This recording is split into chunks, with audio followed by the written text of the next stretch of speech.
Hey, you guys, gals, and bums, and welcome back to A Few Bad Men. All right. On March 21st, 1980, Angelo Bruno, the head of the Philadelphia Cosa Nostra, was assassinated in front of his home on Snyder Avenue in South Philadelphia. Bruno had been the top man in the Philadelphia Mafia for over 20 years, and his death would start a war for control over the family that would end up in Nicky Scarfo being named the boss. Being from Philly, I remember the death of Bruno well. I was 9 at the time, and I didn't understand what the Mafia was, but I was intrigued. The sight of Bruno with his mouth gaped open was on every news program and every newspaper. It was a big deal. That summer, I would read my first mob book, and that would eventually lead to this channel. I would keep up with the war in Philly in real time through the newspapers over the next few years. Angelo Bruno was the longest reigning boss in Philadelphia history, but he was not the first. The man who was credited with being the founder was a man named Salvatore Sabella. Now, I say credited because the names of the first Sicilian gangsters who could be called bosses in Philly are lost to history. But throughout the 20s and until the Mafia was organized in 1931, he was the man in charge of the Sicilian gangsters in Philly and the surrounding areas. Salvatore Sabella was born July 7, 1891 in Castellammare del Golfo, Sicily, to John and Rosa Sabella. The Sabellas were a middle-class family, and young Salvatore was given a decent education. When he was a young man, he became a butcher's apprentice. For most kids at this time, this would be the start of a normal life. You know, get a good job, find a wife, start a family, and live happily ever after. But this was not the case for young Sabella. His time at the slaughterhouse would be a living hell, and it would set him on a path that would end in him becoming a crime boss. The slaughterhouse Salvatore Sabella worked in was ran by a man who liked to abuse his young apprentices. The extent of the abuse is unknown, but whatever it was, by the time Sabella was 14, he had had enough. After enduring years of abuse, one day in 1905, Sabella took a butcher's knife and stabbed his tormentor to death. He was found guilty and sent to prison where he spent 3 years. 4 years after his release from prison, he moved to the U.S. in 1912, where he joined a growing number of men from Castellammare del Golfo already living in Brooklyn. Whether he joined the Mafia in Sicily or New York is not known. But not long after his arrival, he was noticed by Giuseppe Trainer, the underboss to Toto D'Aquila, the boss of bosses in New York at the time. Sometime around 1913, Sabella became a member of Salvatore D'Aquila's organization in Brooklyn. In 1918, he was given the responsibility of running the organization's dealings in the Philadelphia area. There was not a large community of Castellamarese in Philadelphia's Little Italy in South Philly. The Castellamarese were scattered in the rural areas outside of Philly and in South Jersey. South Philly was run by Neapolitan Camarista and Eastern Sicilian gangsters who did not have the same tradition of mafia as their Western Sicilian counterparts. Sabella oversaw the gang's interest in loan sharking, extortion, and robbery, the main earners for the gang at the time. Sabella and his gang also offered protection to businesses in South Philly. South Philly had had a black hand problem since the turn of the century. The black hand was the Camorra way of extorting businesses. They would send threatening letters to the target telling them that they would die if they didn't pay. Many people died and many people had their businesses bombed. Sabella's gang offered something different. If you paid them, they would protect you from the men who wanted to kill you or blow up your shop.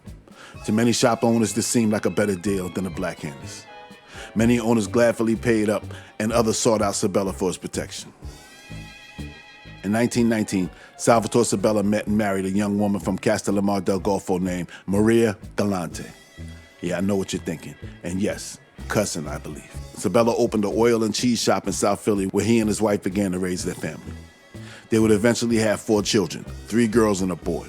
They lived over top of the oil and cheese shop near the 9th Street markets. When Prohibition became the law in 1920, the sale of illegal alcohol became the #1 moneymaker for most gangs, and Sabella's organization was no different. They operated stills in rural Pennsylvania and South Jersey. The Italians were not the biggest bootleggers in Philadelphia in the 1920s.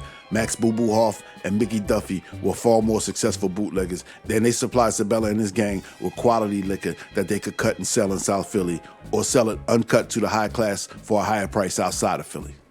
In 1923, Salvatore Sabella was arrested for the first time when he was suspected in being responsible for the bombing of Maggio's grocery at 918 South 9th Street.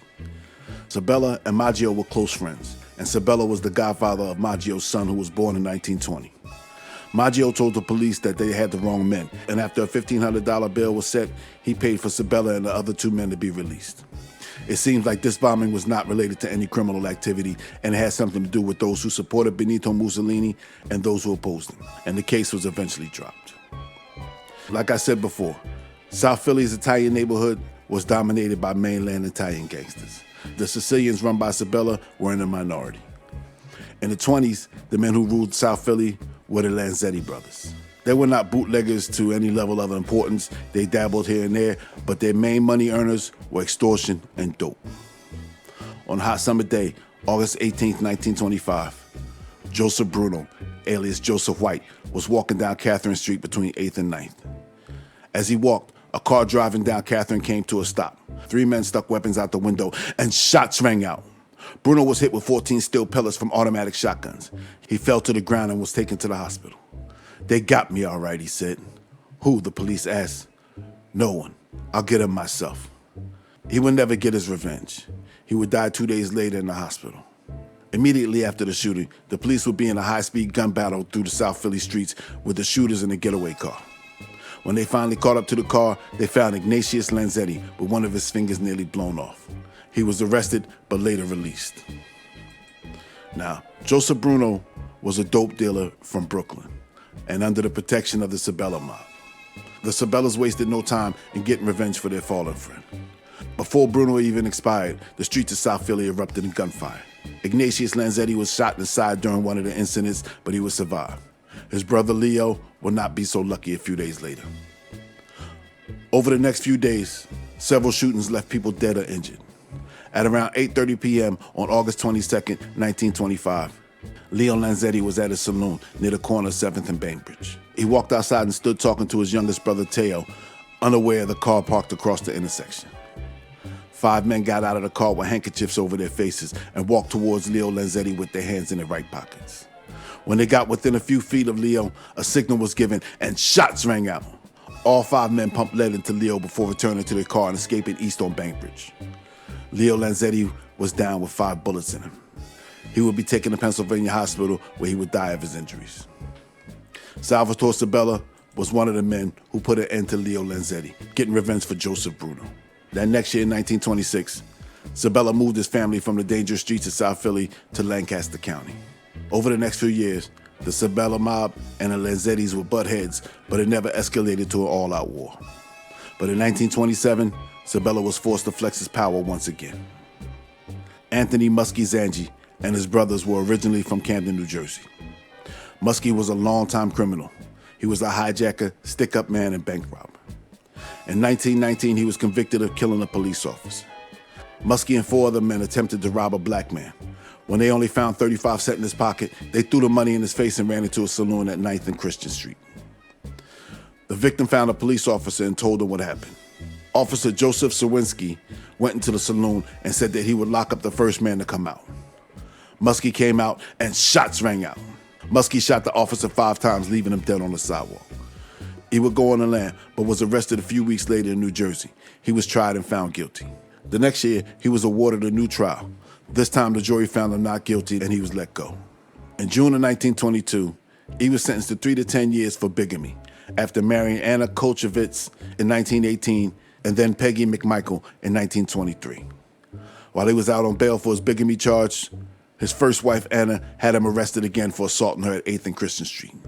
When he got out in 1926, he was arrested again, this time for robbing a bus. It was the second time the bus had been robbed within a week, but he was released after passengers refused to identify him as one of the holdup men. Musky and his brothers were aligned with the Lanzettis. Musky was arrested and charged in a 1926 shooting of a police officer. Pius Lanzetti will be found guilty of his shooting and sentenced to prison. By 1926, Musky and his brother Anthony were operating in South Philly. They began to extort businesses in the area. Some of those businesses were under the protection of Sabella. Sabella's men told Musky several times there would be consequences if he didn't stop. Musky didn't listen. Monday, May 30th, 1927, was Decoration Day, what we now call Memorial Day. Musky Zangi was on the corner of 8th and Montrose talking to his younger brother Joseph and another longtime criminal named Vincent Kokoza when 2 men approached him. Musky knew these men well. They had been longtime enemies. One of them was John Big Nose Avina, and the other was Dominic Mr. Miggs Polina. John Avina smiled at Musky and extended his hand. Musky reluctantly shook his hand, and Avina began talking and leading him away from his brother in Kokoza. Musky felt something wasn't right and began to look around.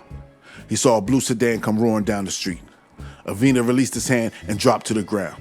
Musky saw the barrel of shotguns poking out of the window of the sedan. He yelled to his brother in Kokoza to get down, but instead of hitting the deck, they ran towards Musky. Musky dropped to the ground, and then shots rang out. 2 shotguns and 2 handguns unleashed a barrage of lead from the car before heading south on 8th Street.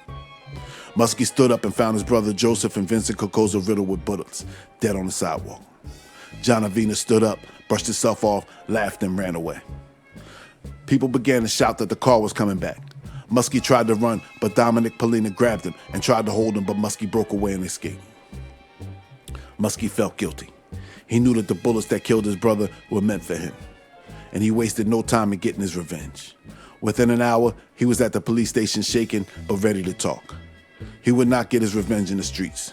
Nah, Musky had other plans. He was gonna rat.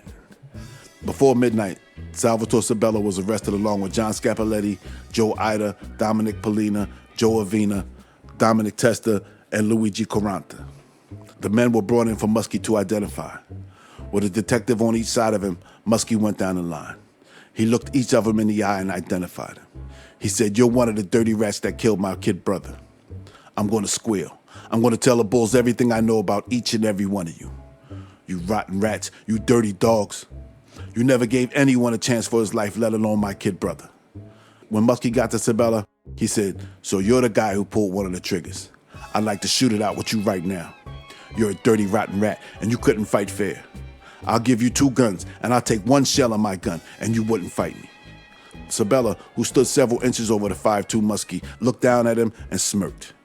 Musky lost it. He leapt towards Sabella, and before the detectives could stop him, he clocked the bigger Sabella in the jaw, sending him crashing into the screen behind him.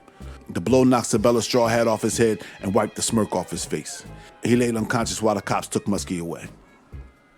Musky kept his promise. He gave an 11-page statement. He stated that John Scapoletti was the one driving. He said that Sabella, Quantara, and Testa were the shooters. After giving his statements, Musky got in the win. Sabella and his men offered Musky a lot of money to go far away from Philly and not testify. Musky took the money and disappeared. When the first trial came up, Musky did not show to testify against Luigi Quaranta, and a bench warrant was issued. In late June, Musky strolled into the police station and was immediately arrested. Quaranta would eventually be found guilty anyway and was given a life sentence. He was released on bail pending appeal.